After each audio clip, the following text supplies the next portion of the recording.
This video is about what actually closes the gap between awareness and behavior.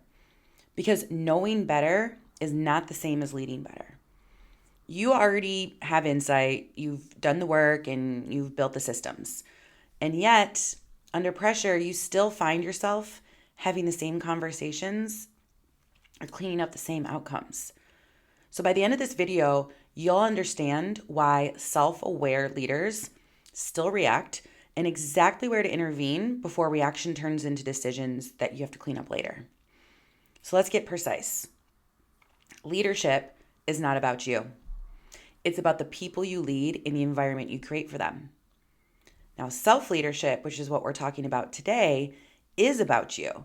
And it's what makes the leadership of other people possible. Because if you can't manage your own perception, your energy, and your reactions, you do not lead the room. You react to it. This is the part most leaders skip over and then wonder why their leadership doesn't hold when the demand increases. And that's what we're talking about here today. So let's look at the pillars of self-leadership. Pillar 1 is perception. Reaction starts here. Not with emotion, not with behavior, with what you think is happening. When the pressure rises, your perception narrows. You see fewer options. You start assuming intent. You fill in gaps with stories instead of data. Now, this is very helpful. This once helped us survive physical danger, right? It protected us from predators. But today, it's triggered by emails, a tone, a look, or even silence. So if you can't see clearly, you cannot lead clearly. So my first intervention step is not changing behavior. It's restoring accurate perception before the story takes over. Pillar 2 is regulation. Regulation is not about being calm. It's about staying mentally and emotionally available long enough to make a choice. So without regulation, your reactions will end up running the show. However, with regulation, you regain agency over the timing, the tone, and the response.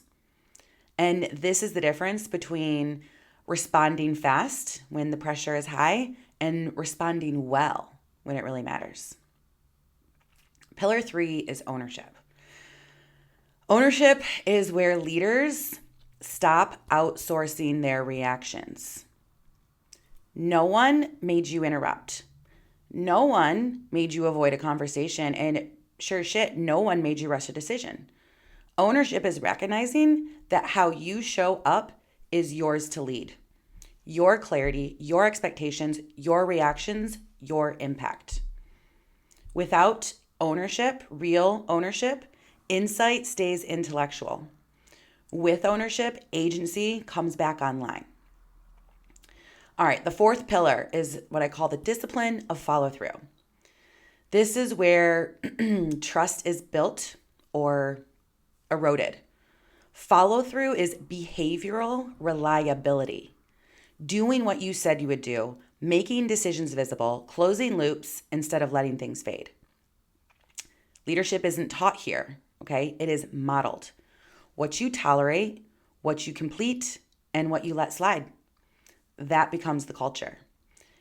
And I'll tell you, I learned this early in my career. I was pulled into HR about my leadership style because people were complaining. I was told that I couldn't act a certain way. And I remember saying exactly to this woman, to my HR leader, I said, but this is exactly how I see this senior leader behaving. Like, why shouldn't I do the same? Now, they had an answer for that, and it was whatever. They're in this position. There was a double standard. It's fine. That's not what this is about. What I realized is that even in that moment, is that I wasn't actually reacting. I was modeling. And so it gave me this awareness that leadership gets copied, not through value statements, but through what leaders consistently do and tolerate, and even like complete, just how they show up. So when self-leadership, is stable, tools start to work, not because they're magic or anything. But your meetings get clear, decisions move faster, strategy sticks, and execution becomes consistent. When it's not, you will find that you're struggling getting your frameworks to hold. And it's not because the tool is wrong, but it's because the leader isn't steady when the pressure and the demand collide. Now, I'm not here to motivate you. I'm not here to fix you. And I'm not here to turn you into someone you're not. I help capable leaders close that gap between awareness and action so everything else they're building actually holds. Now, if you would like to go a little bit deeper, I am hosting a live event where we work on this in real time. You can keep reacting to pressure and managing demand, or you can decide differently. The details are below. Feel free to check it out. And as always, go ahead and subscribe if you want to hear more.